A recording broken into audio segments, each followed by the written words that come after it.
오늘 주시는 하나님의 말씀은 사도행전 10장 44절에서 48절 변재현 지사님 봉독하겠습니다.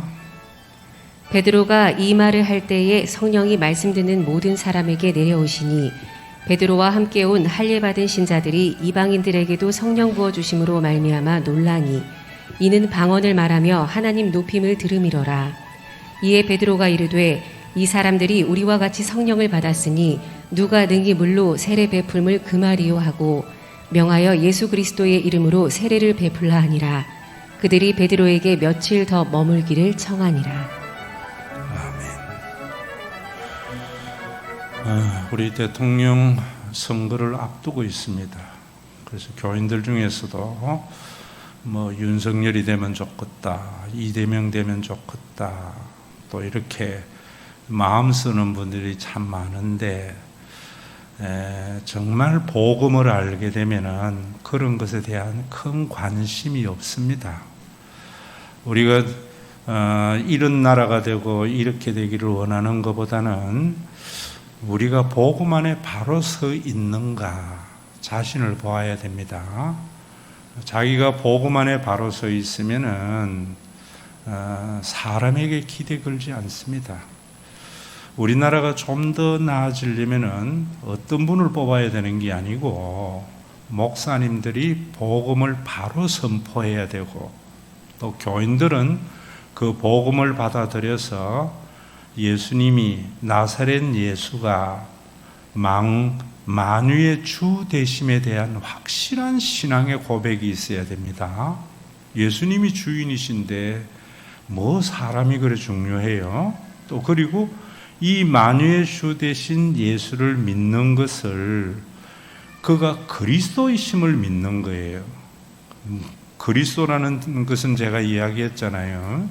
불의한 세상에 정의로운 메시아의 시대를 가져오시는 분, 이런 말입니다. 사람은 절대로 정의로울 수 없어요. 예수님이 정의로운 하나님의 나라를 우리 가운데 가져온 것입니다. 그런데 교회가 이런 것에서 자꾸 멀어지면은요, 어떻게 되는가 하면은 세상에 인문학이 활성되어져요. 지금 우리나라에 보면은 교회에 다니는 사람이나 안 다니는 사람이나 인문학에 대한 굉장히 관심이 많아요.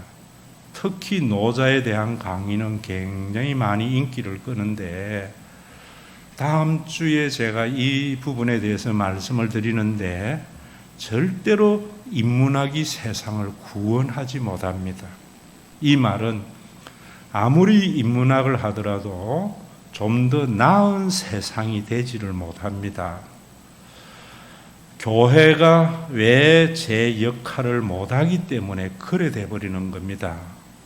여러분들이 인류의 역사라든지 아니면은 교회사라든지 이런 걸 볼 때에 철학사를 연구한 사람들은 이럽니다. 철학의 시작이 BC 6세기경에 시작이 되었는데 그 철학의 시작이라는 것은 신하의 세계에서 인간의 세계로 옮겨오는 거다.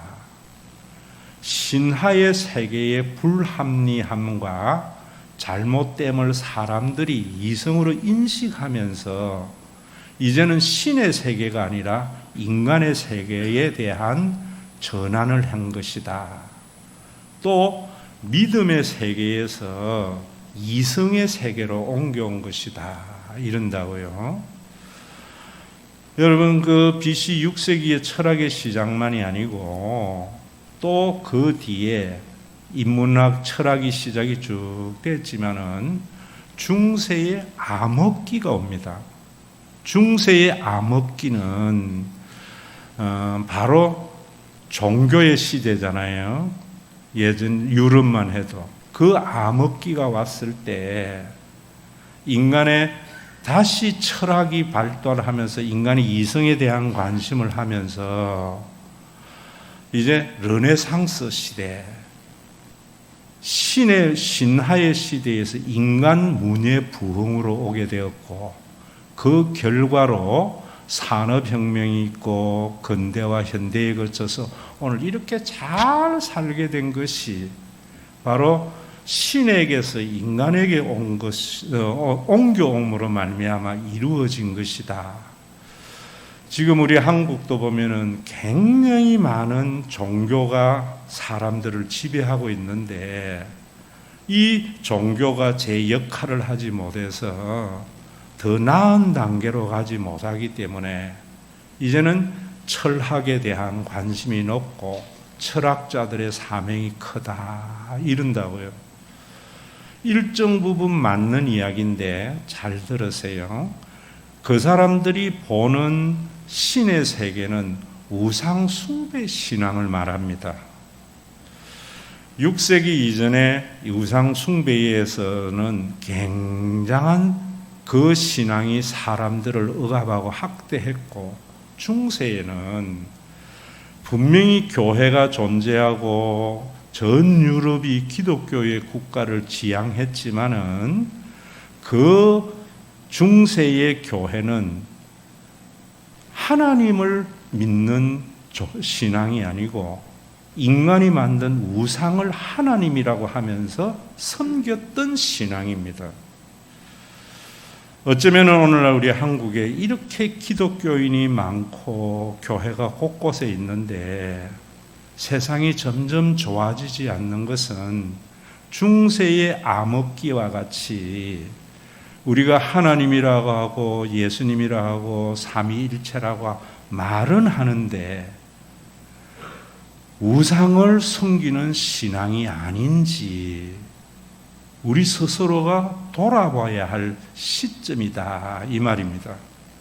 철학을 못하다고 우리가 변명하기 전에, 그래서 제가 여러분들에게 인간이 만든 신, 인간을 만드신 하나님이라는 제 저서의 1권, 우상은 인간이 만든 신을 믿는 겁니다.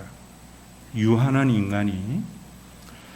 성경은 인간을 만드신 하나님이에요. 이 차이를 우리가 분명히 알아야 돼요. 지금. 여러분, 사람들이 교회의 희망을 걸지 않는 것은 잘 아셔야 됩니다. 왜 교회가 교회답지 못하는가? 교회답다는 것은 예배를 거룩하게 드리고 이런 게 아닙니다. 교회가 교회다운 것은 예수님이 세상을 구원한 그 구원이 교회에 나타나야 되는데 그러지 못한가? 교인들 한 사람 한 사람의 신앙이 우리를 만드신 성경의 창조주 하나님을 믿지 아니하고 자기가 만든 신, 또 심지어 목사님들조차도 인간이 만든 신을 하나님이라고 하면서 교인들에게 믿음을 강요하기 때문에 교회가 세상의 구원의 방주가 되지 못하는 겁니다. 그래서 이 대강절에 여러분들이 진짜 교인이 되어져야 되고, 진짜 교인이 된다는 것은 거듭난 사람이 되어야 된다는 말입니다. 오늘 본문이 바로 그런 거예요. 오늘 본문에 보면은 베드로가 이 말을 할 때에 성령이 말씀 듣는 모든 사람에게 내려오시니 베드로와 함께 온 할례 받은 신자들이 이방인들에게도 성령 부어 주심으로 말미암아 놀라니 이는 방언을 말하며 하나님 높임을 들음이르라 이런다고요. 베드로가 이 말을 할 때에 이 말이 뭐냐면은 나사렛 예수가 만유의 주시다. 이 신앙이 바로 세상을 구원하는 신앙이다 라고 말을 할 때에 이방인들에게도 성령이 임하였다 이래요. 성령이 임한 것을 뭐라고 하는 겁니까? 그들도 방언을 했다 이래요. 이 현상을 보면서 할례를 받은 신자들, 유대인들이 이래 보니까 이방인들에게도 성령이 임하네 하고 놀랐다는 거예요. 그러면 여러분 이 말씀 속에서 말하고자 하는 게 뭐냐 하면은 잘 들으세요. 유대교의 신앙은 전부 베드로나 지금 예수 믿는 사람들도 과거에는 다 유대인이었단 말입니다. 이들의 교리에 의하면은 하나님이 성령이 임한다는 것은 하나님이 함께 하신다는 거거든요.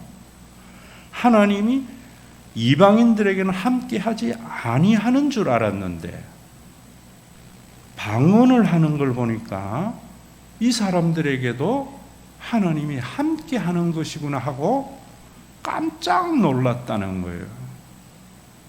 자기네들의 고정된 선입견을 가지고 신앙생활을 보니까 예수님의 구원의 사건에 깜짝 놀라게 되었다는 겁니다.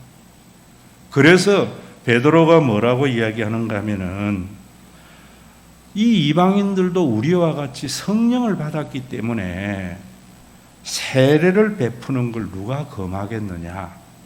그러면서 명령을 해서 예수 그리스도의 이름으로 이 사람들에게도 세례를 베풀어 주어라 라고 하는 것이 오늘의 말씀이에요. 그러면 오늘날 우리 한국 교회가 진짜로 구원의 방주의 역할을 하지 못하는 것은 유대인들과 같은 교리에 매여 있기 때문입니다. 유대인들과 같은 교리에 매여 있다는 것은 여러분들에게 제가 지난주일도 말씀을 드렸지만은 우리 예수 믿는 사람들에게만 하나님이 함께 하시고 예수를 안 믿는 사람들은 하나님이 함께 하지 아니하고 하나님의 영이 없는 사람이다 이래버린다고요. 그래서 저것들은 지옥에 갈 자들이고 하나님의 축복의 대상이 아니다. 그래서 진영 논리적인 이분법이 생기는 거예요. 여러분들이 지금 아마 의아한 생각을 가지고 있는 사람들이 있을 거예요. 왜냐하면 너무나 이런 교리에 익숙해져 있기 때문입니다. 예수님은 뭐라고 말씀하셨는가 하면은 유대교가 세상의 구원의 역할을 하지 못할 때 예수님이 오셔서 진짜 하나님을 계시해 주실 때 선인에게나 악인에게나 골고루 비를 주시는 하나님. 그리고 로마서에 보면은 유대교의 최고봉인 바리새인이었던 바울이 우리 하나님이 유대인의 하나님만이더냐 이방인의 하나님은 아니더냐 이런다고요. 그냥 아무 생각 없이 성경을 읽으니까 이런 말이 얼마나 쇼킹한 이야기인지를 사람들이 알지 못하는 거예요. 오늘도 여러분들이 교회가 정말 교회다워지려면은 하나님은 모든 사람에게 함께 하시는데 그러면은 예수 믿는 사람과 안 믿는 사람의 구별을 정확하게 할 줄 알아야 돼요. 교회에 나와서 예배를 드리는 사람은 기독교인이고 성당에 가서 미사를 드리면 천주교인이고 절에 가서 불공을 드리면 불교인이고 전부 외형으로 이야기하는 겁니다. 종교인이라는 관점에서 말하는 겁니다. 거듭난 자의 관점에서는 그런 것이 아니에요. 여러분 오늘도 저와 여러분들이 이 대림절에 진짜 교인이 되어져야 돼요. 그래야 교회가 구원의 방주가 되고 하나님의 나라를 맛보는 그런 하나님의 나라가 되는 것입니다. 제가 지난주일도 이 부분을 이야기하면서 그랬지요. 그러면 예수 믿는 사람하고 안 믿는 사람의 차이는 뭔가? 제가 예를 들어서 이야기했습니다. 부모가 자식을 다 낳았잖아요. 그러면 자식은 다 부모가 낳은 자식인데 자식 중에는 어떤 자식은 부모가 나를 낳아서 참 감사하다. 부모 은혜에 감사하며 자신의 삶을 사는 자가 있는가 하면은 어떤 자녀는 우리 아버지가 나를 낳았으면은 책임져야지. 책임지지도 못할 거 왜 낳았어? 친구 아버지는 메이크도 잘 사주는데, 친구 아버지는 다 아들이 하고 싶은 거 다 하게 하는데 왜 우리 아버지는 하는 걸, 내가 좋아하는 걸 못하게 해? 이런 자식도 있다 이 말입니다. 그래서 우리 아버지가 진짜 아버지 아닌 거 아니야? 이런 생각을 한다고 해서 아버지가 아닌 것도 아니고 아버지가 사랑 안 하는 것도 아니에요.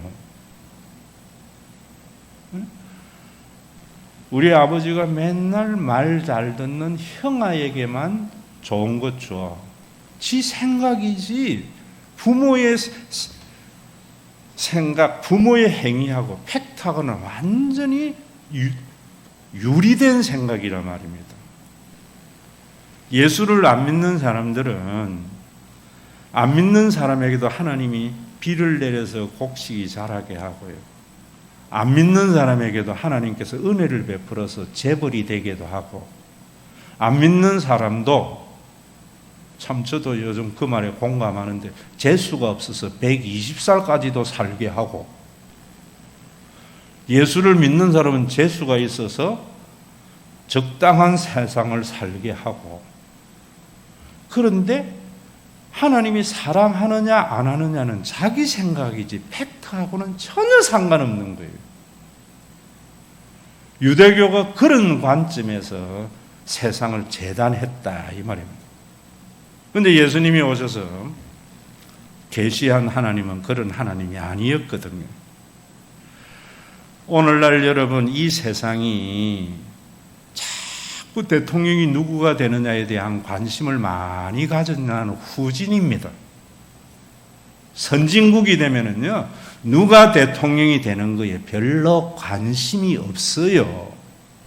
그런 나라가 좋은 나라입니다. 그런 나라를 누가 만드는가 하면은 교회가 만들어야 되는 겁니다. 어떻게? 교회가 세상보다는 더 나은 세상을 보여줘야 돼요. 그러려면은 목사가 복음을 선포해야 된다고요.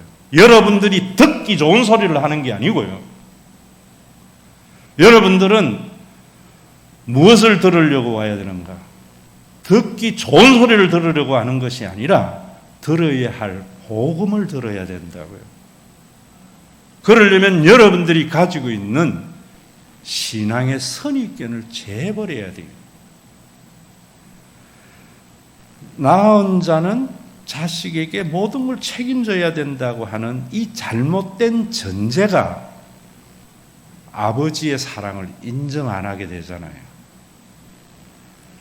우리를 만드시고 구원하신 하나님은 우리에게 좋은 것, 우리가 원하는 걸 해줘야 된다고 하는 잘못된 신앙의 전제가 하나님의 사랑을 인정 안 하게 되는 것하고 똑같은 거지요.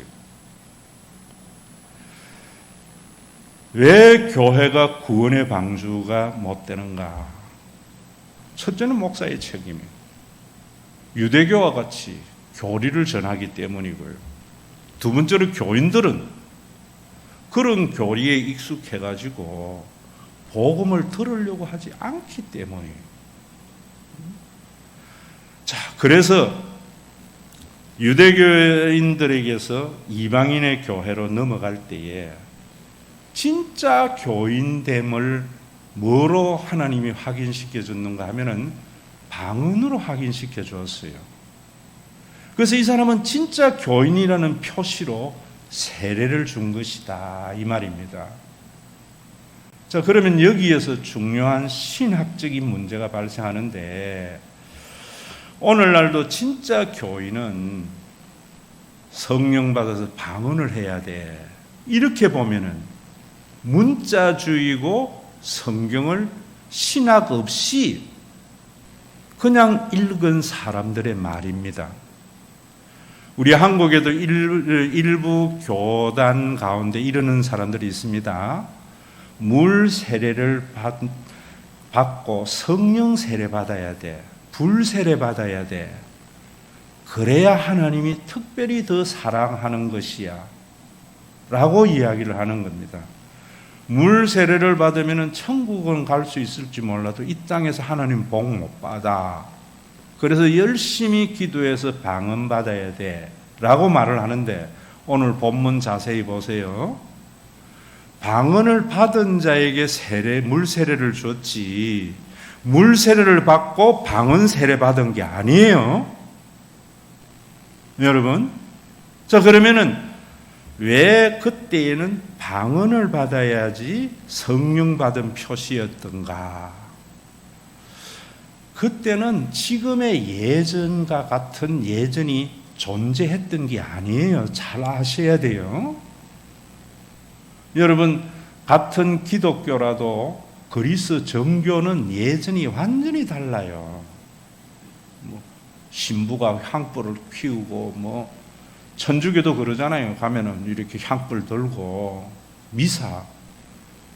오늘날 개신교의 이 예배는, 여러분, 기독교의 예배는 종교개혁 이후에 점점 예배가 오늘날 형태를 뜯는데, 자, 그러면은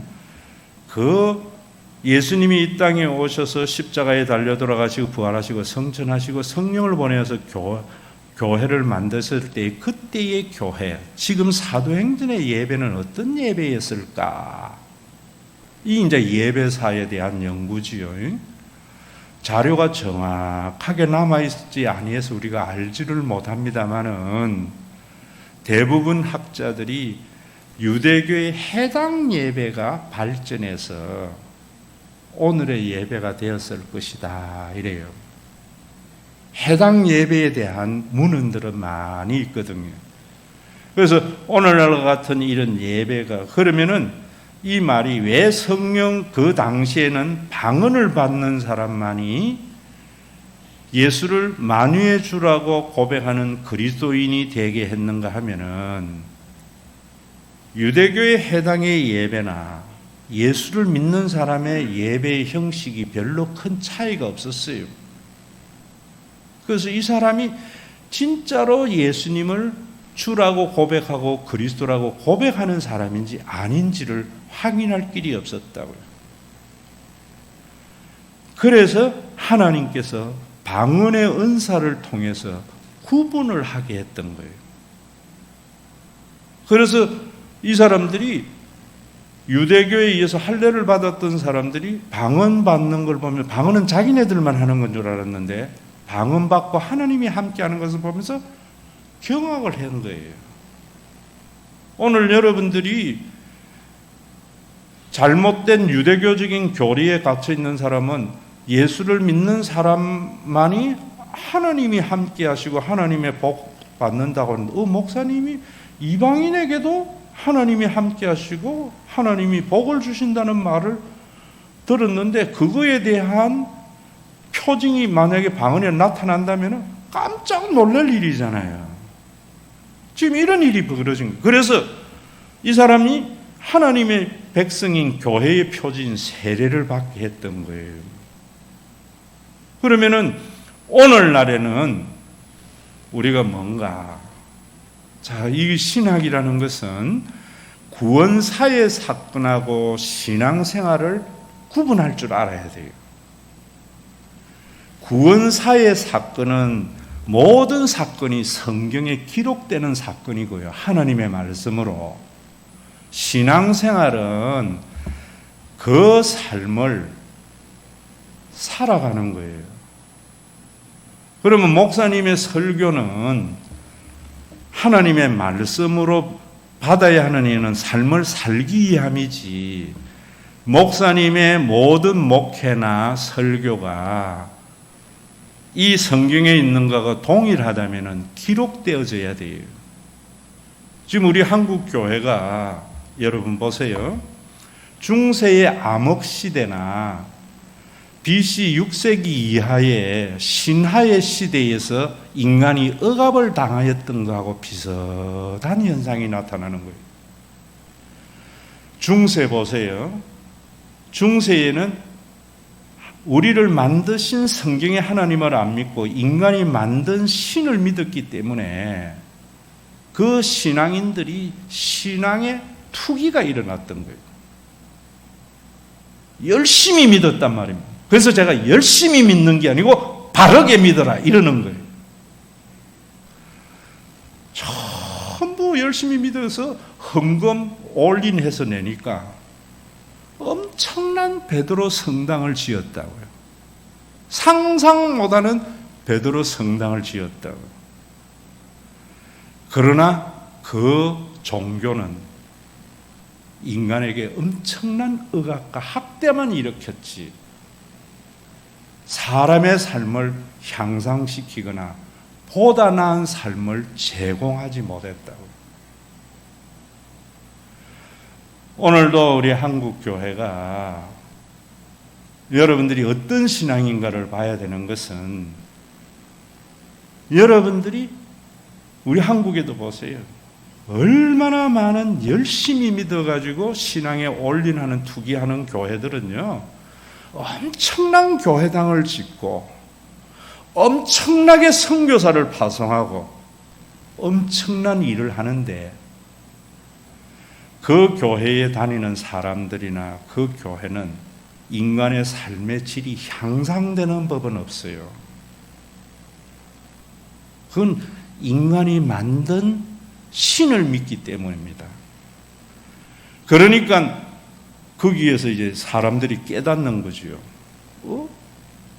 이 신 믿으면 잘 된다고 했는데 이 신 안 믿는 저 사람들도 잘 되는 걸 보니까 지금 말하는 이 교리나 이 신이 진짜야?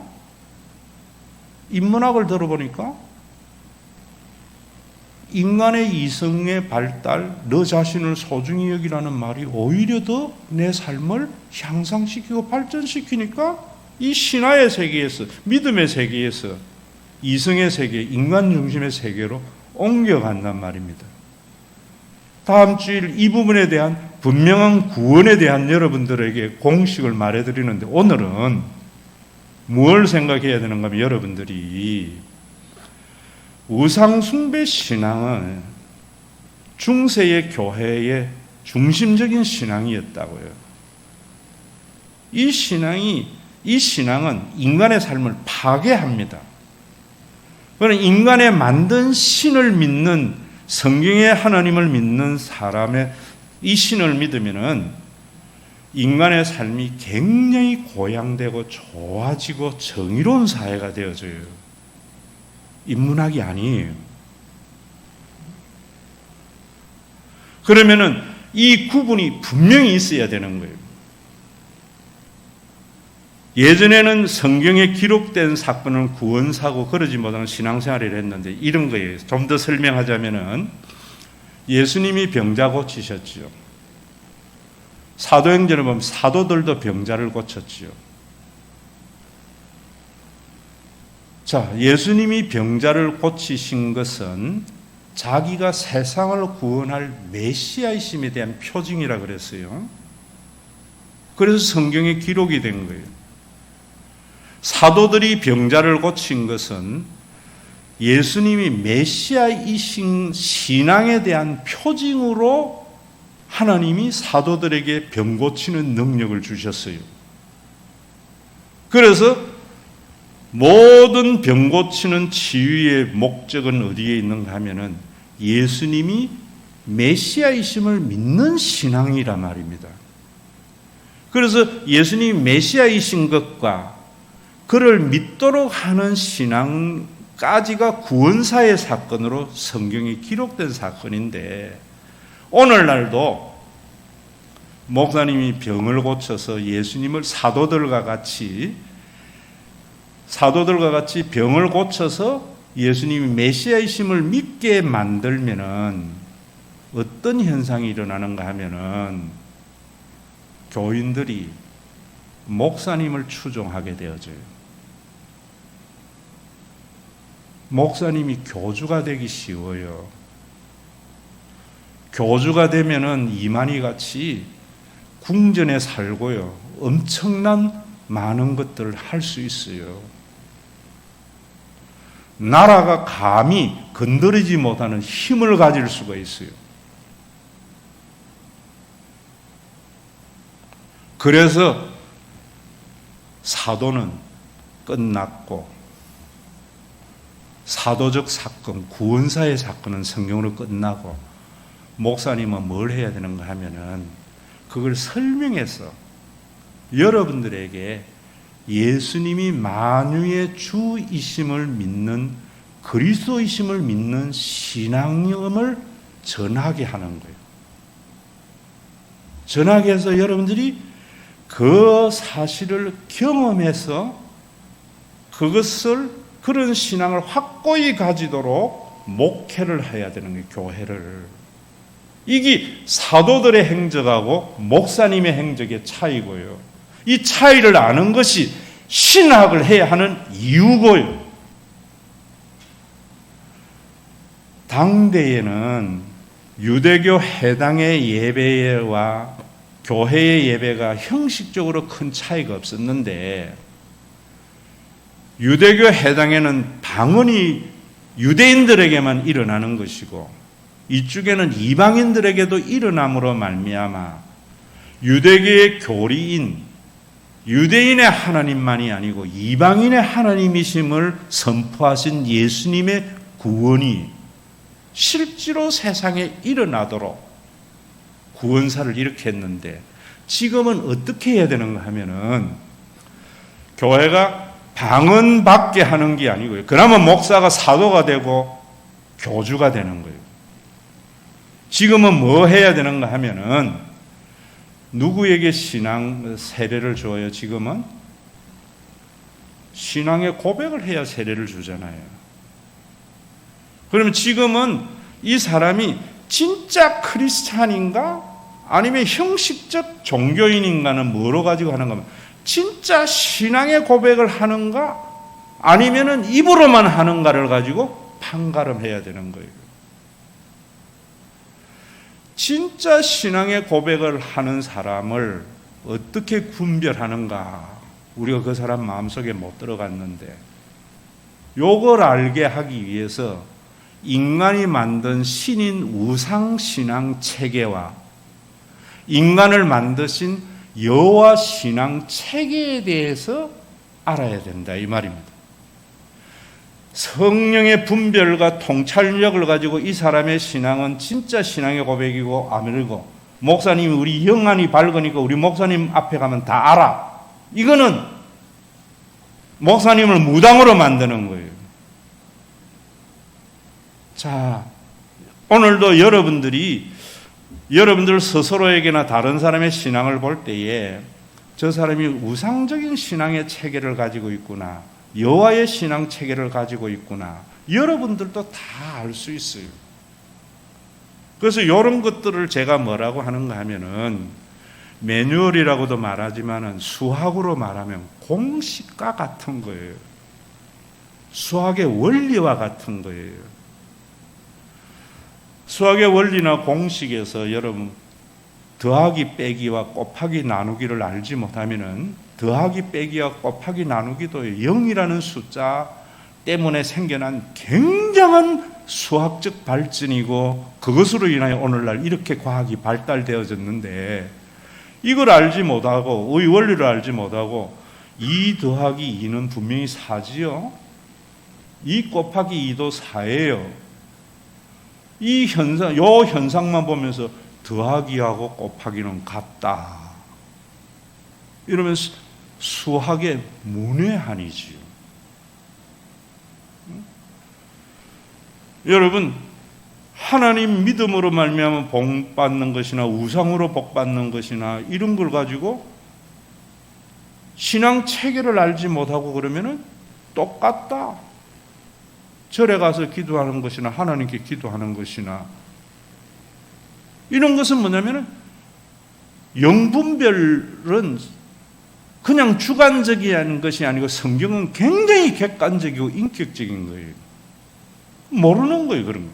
그러니까 자꾸 목사님의 영적 권위만 높아져 가지고 교인들이 목사님을 맹종하게 만들고 종교적인 목적을 달성하게 된다고요. 여러분들 스스로가 수학의 원리나 공식을 잘 알게 될 때에 모든 문제를 스스로 풀어야 되잖아요. 자, 그러면은 제가 여호와신앙체계와 우상신앙체계를 말씀을 드리는 것은 진짜 신앙의 고백이 진짜인가 아닌가 하는 것을 알게 되는 건데요. 인문학자나 사회학자나 생물학자나 다 인간과 동물을 구분할 때에 나름대로의 그 학문을 하는 수단을 가지고 구분을 하지만은 성경에서 인간과 동물의 차이는요, 신인식이 있느냐 없느냐를 가지고 구분하는 거예요. 안 믿는 사람도 인간인 것은 안 믿는 사람도 신의 인식이 있는 거예요. 그래서 여러분들에게 제가 이 공식은 여러 차례 말해주는 거예요. 설교하면서. 자, 여러분, 아무리 인간과 비슷한 유인원도 기도하는 모습이나 기도에 흉내는 낼 줄 알아도 기도는 하지 않고요, 제단이 없어요. 어떠한 원시인들도 살았던 데, 인간이 살았던 데는요, 제단이 있고 기도가 있어요. 신인식이 있다 이 말입니다. 그게 우상이든지 여호와든지. 철학자들이 이야기할 때 철학의 시작 여러 가지 이런 발달사를 이야기할 때 베이징 원인을 가지고 이야기를 해요. 북경의 베이징 원인에 보면은 구석기 시대 사람이잖아요. 베이징 원인을 하면서 인간이 3만 년 전, 몇만 년 전 하는데 뭐를 가지고 하는 거면 거기에 불탄 벼씨가 같이 발견됐거든요. 그래서 이것이 인류의 시조다 이런다고. 그거는 인류의 시조의 표시가 아니에요. 지금도 여러분 동물도 불을 사용하는 동물도 있어요. 우연히 사용하게 되는 동물도 있다고. 베이징 원인은 인간이 아니고 동물이에요. 인간이 살았던 흔적들, 6,000년 전 신석기부터 제단과 신이 있는 거예요. 기도가 있는 거예요. 또 인간에게는, 잘 들으세요, 이거는 공식은 여러분들이 반드시 외워야 되는 거예요. 자기 주장이 있어요. 그걸 자유의지라고도 해요. 쉬운 말로 하면은 살아있는 모든 사람은 원하는 것이 있다, 이런 말이에요. 점점 원하는 게 없어지가는 거는 점점 죽어져 가는 거예요. 애들은 원하는 게 굉장히 많잖아요. 왜? 생명 활동이 활발한데 나이가 들어가면 점점 원하는 게 별로 없어져 가요. 왜 원하는 게 있는가? 유한한 인간이기 때문에. 시간과 공간에 제한을 받는 인간이기 때문에. 자, 여러분들이 자식이 좋은 대학 가기를 원하는 거잖아요. 인간으로서 당연히 있는 거예요. 예수를 믿는 사람이나 안 믿는 사람이. 그런데 내가 자식을 좋은 대학에 넣어줄 수 있는 사람은 그 원함을 가지겠어요? 안 가지겠어요? 안 가지지요. 유한하기 때문이에요. 그래서 인간은 이 유한한 존재가 원함을 이루려고 뭘 만드는 거면 신을 만드는 거예요. 이성이. 이 신은 뭔가 하면 무엇든지 할 수 있는 존재. 제 1권 읽어보세요. 무엇든지 할 수 있는 것이 하나님 아니에요? 그 책 읽으면서 여러분들이 발견해보고요. 그래서 이 둘이 합의를 이루면 종교가 되는 거예요. 그 합의를 이루는 것이 뭐냐면은 내가 원하는 것을 내가 못하기 때문에 해줄 수 있는 신을 만들어 놔놓고 이 신에게 내가 할 수 있는 일을 해서 함으로 말미암아 이 신이 내가 원하는 것을 이루게 해주는 요 신앙체계가 우상신앙체계란 말입니다. 자, 지금 종교적인 현실 속에서 이야기하면은 입시를 앞두고 있으니까 우리 아이가 좋은 대학 가기를 원하는 여러분들의 원함, 사람이기 때문에 있는 거예요. 그런데 부처, 불교는 그거 아니거든요, 사실은. 이 부처는 뭐든지 해줄 수 있어. 그럼 이 부처가 이 일을 해주게 하기 위해서 뭐 하는가 하면은 3000배를 하거나 뭐 시주를 많이 하면은 이 신은 해준다고 하는데 3000배나 시주는 예배가 되어지는 거예요. 인간이 하는. 이게 합일이라는 거예요. 그래서 그 일을 열심히 하는 거죠. 그게 믿음의 세계지요.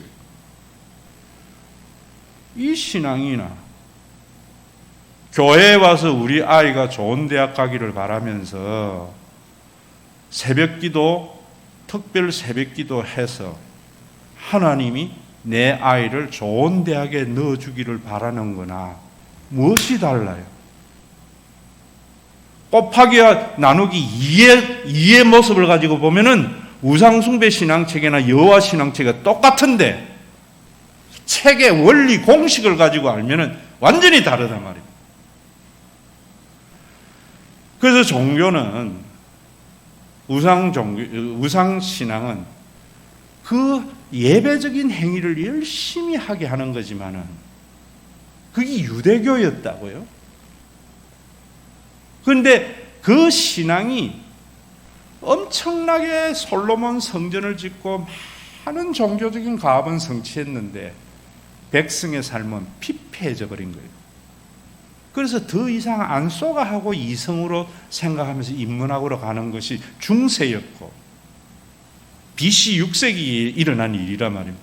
지금 21세기에 대한민국에 일어나는 일이란 말입니다. 그리 간다고 해서 되는 게 아닌데 제가 그리 간다고 인간의 이성으로 산업의 발달로서 인간의 삶이 더 나아지고 인간이 정의를 구현하면 더 나아질 것 같으면 그래 갑시다 이러겠는데 수학의 공식을 아는 원리를 아는 나는 그게 아닌 걸 알거든요. 그래서 이 목청 높여서 설교하는 거예요, 여러분들에게. 그런데 속지 말라고. 그러면 여호와 신앙 체계는 뭐냐면은 학습이나 깨달음도 아니고요. 하나님과의 만남이에요. 이 예배에서 여러분들이 진짜로 신앙의 고백이 되려면 하나님의 만남이 있는 예배가 되어져야 돼요. 만나게 이 사람이 하나님을 만났느냐 아니냐는 뭐로 구분하는가 하면은 자기 주장이 없어졌느냐 자기 주장이 존재하느냐. 이 자리에 똑같이 예배를 드리면서도 자기 주장을 강화하는 예배를 드리는 사람은 우상에게 예배를 드리는 사람이고요. 이 자리에서 여러분들이 예배를 드리면서 여러분들의 주장이 점점 없어지면은 하나님과의 만남이 있는 예배가 되는 거예요.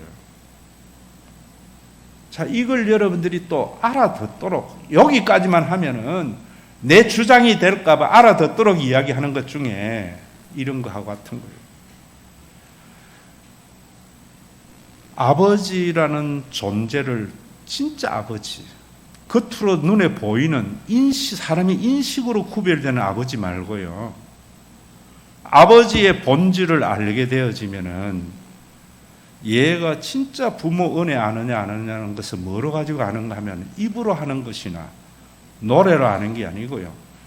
지가 원하는 것이 사라졌느냐 안 졌느냐로 아는 거예요. 우리 아버지가 나를 낳았는데 책임지지도 못할 거 왜 낳았어? 우리 아버지 아닌 거 아니야? 아버지 인식은 되어졌지만은 낳은 자의 본질을 모르는 거죠. 우리 아버지가 직장에 가서 자기보다 나이 어린 사람에게 굽실대면서 돈 벌어 와가지고 자기 안 쓰고 우리 가족 살리는 것은 우리를 낳은 자이기 때문에 아버지를 아는 거지요. 그러고 나면은 그렇게도 좋아 보였던 메이커가 좋기는 좋은데 의미를 두지 않아요. 그것 때문에 친구에게 기죽지 않아요. 그 원함이 안 좋다는 게 아니에요. 인간은 언제나 사회의 어떤 속에서 살기 때문에 그 가치에 영향을 받는, 좋기는 좋은데 그것에 의미를 두지 않아요. 교회에 와서 여러분들이 이런 게 있으면 진짜 예배 드리는 기고, 아니면은 우상을 섬기는 거예요. 여러분들이 남편과 아내, 제가 구시대 사람이니까 구시대 사람 이야기로 할게요. 이런 것도 못 해줄 거면서 뭔 결혼을 해가지고 남편 구실 한다 그래? 남편 모르는 거예요. 우리 남편이 나이도 새파란 거한테 무시당하면서 굽신거려가지고 장사해가 돈 벌어온 거, 우리 가족을 위해서 저렇게 희생하는데 눈에 그 좋은 명품백도 별로 의미를 못 느끼는 거예요. 자기 주장이 점점 작아지는 거예요. 교회가 이런 예배가 드릴 때에 우리 사회가 정의로운 사회가 되는 거예요. 정의를 부르짖는다고 되는 게 아니고, 누구 뽑아가 되는 게 아니고요. 그래서 이 나라의 미래는 목사님 손에 있고 여러분들 손에 있는 거예요. 제가 여러분들에게 말씀드렸잖아요. 지난주일 하나님이 함께 하심, 그거 알도록 예수님이, 하나님이 여러분들을 인간을 사랑하는 걸 알도록 예수님이 오신 것이다. 그런데 왜 교회가 우상숭배적인 신앙에서 못 벗어나는가? 자꾸 종교적인 열심이나 기도의 응답을 통해서 하나님을 만나게 하려고 하고, 성령 방언이나 종교적인 몰입 현상을 통해서 하나님을 만나게 하려고 하니까 교인들이 목사를 교주로 만들어버리고, 교주가 된 목사는 목회가 굉장히 쉬워져요. 진짜 하나님을 못 만나게 된다고요. 하나님은 성육신 교리라는 걸 잘 들으세요. 제가 이것 해결하고 목사가 된 거예요. 이 해결이 진짜 복음에 대한 해결이에요. 이거 안 따라오니까 가슴이 답답한 거예요. 자, 보세요.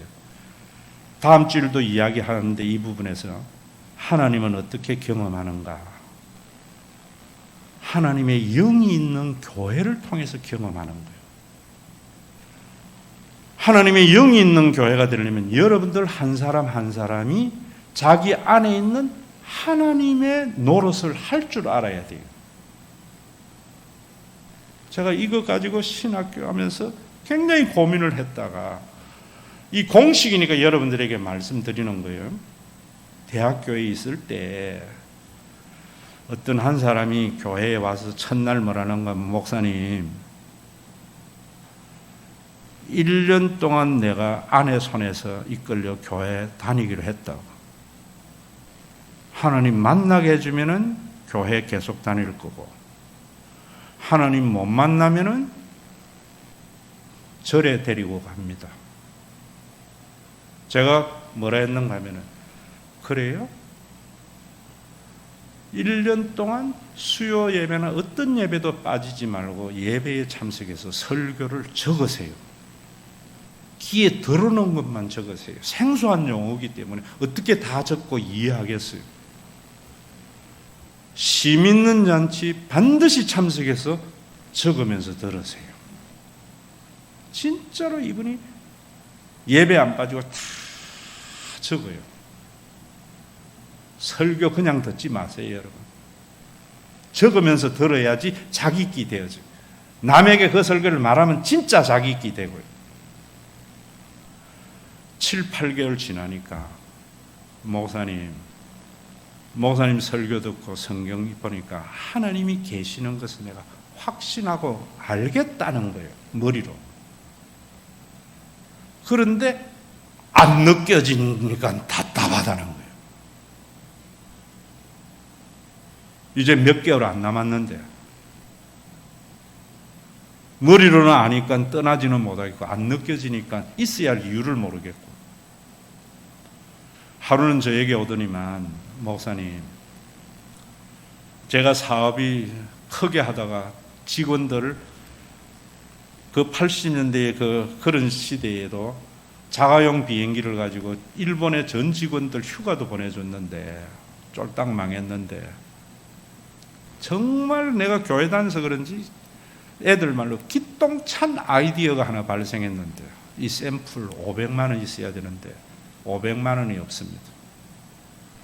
500만 원 목사님 하나님이 주시도록 기도 좀 해주세요. 알았다.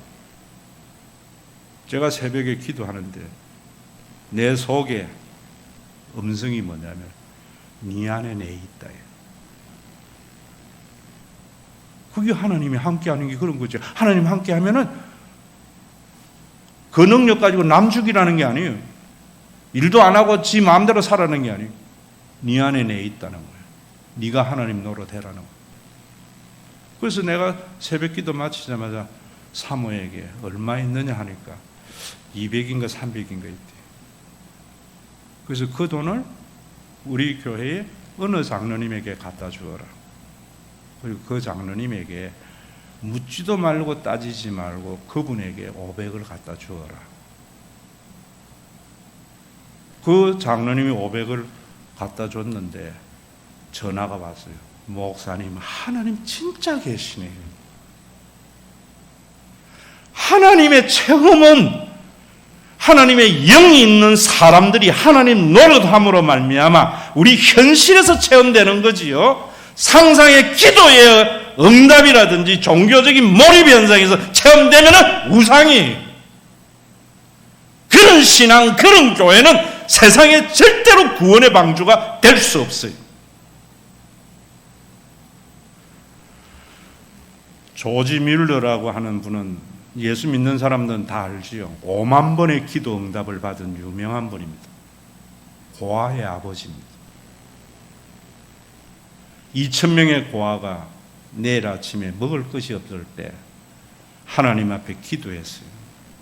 하나님, 온 우주 만물이 하나님 것인데 이 고아들도 하나님이 형상으로 지은 하나님의 백성들인데 이제 내일부터 굶어야 됩니다.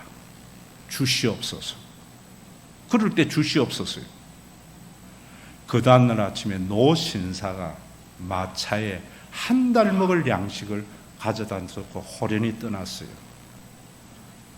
조지 밀러가 노신사에게 감사하다 했겠어요? 내 기도를 들으신 하나님. 하나님은 누구를 통해서 역사했어요?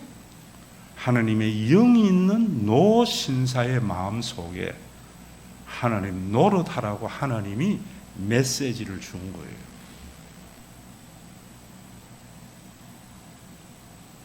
우리 한국이 지금 그런 교회와 신앙이에요.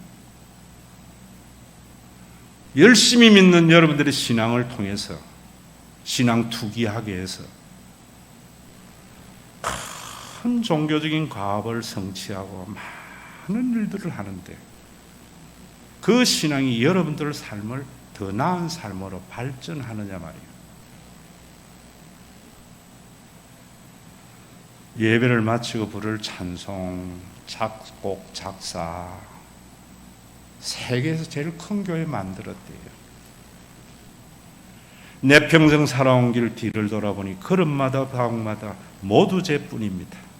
우리 죄를 사하신 주의 은혜 크시니 골고다 언덕길 주님 바라봅니다. 참 은혜로운 가사인데 그 사람의 삶에 보면은 떠난 뒤 교회의 모습을 보면 그 교회 교인들이 정말 보다 나은 삶을 사는 것이고 그 교회가 사회보다도 더 정의로운 모습인가? 아니란 말이에요. 왜 아니냐? 노자의 사상에 무의라는 것이 있습니다. 인간은 무의의 삶을 살아라 그래요.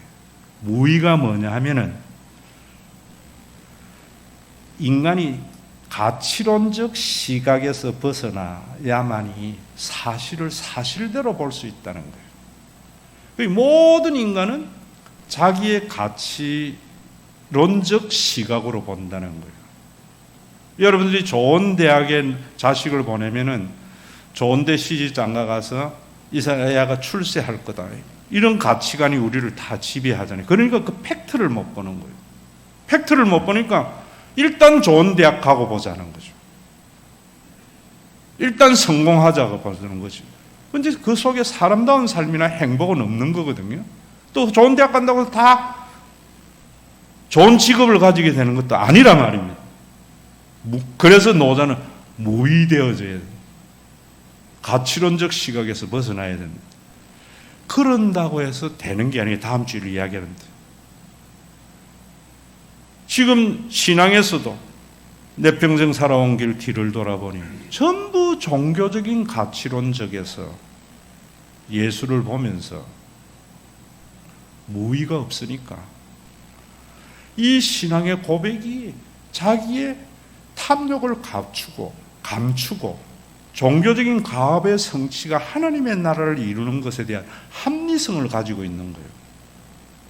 교인들은 거기에 현혹이 돼가지고 그것이 진짜 하나님을 위한 것이고 하나님께 복받을 것이라는 착각에 빠지는 거예요. 왜? 진짜 하나님은 영원한 하나님이 유한한 인간의 삶으로 내려오심은 우리를 만드신 자이기 때문에 우리의 연약함을 경험한 것이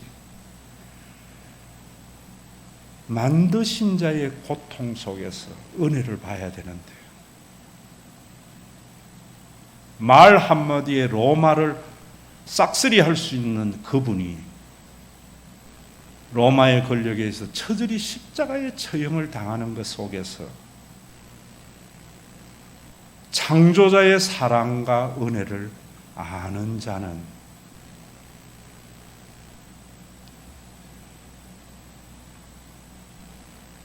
제가 선입견 버리세요. 여러분 믿는 거 버리세요. 가치론적 시각 버리세요. 무의로서 십자가 보세요. 복음을 그래 들어야 됩니다. 보다 나은 정의의 나라를 위해서 기도하고 이름으로 말미암아 자기는 마치 정의의 투사가 된 것 같은 그런 착각이 얼마나 이 땅에 만연되어져 있어요.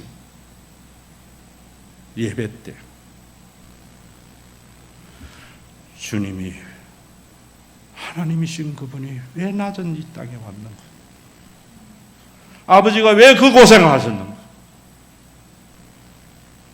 나를 낳은 자에게, 나를 만드신 자에게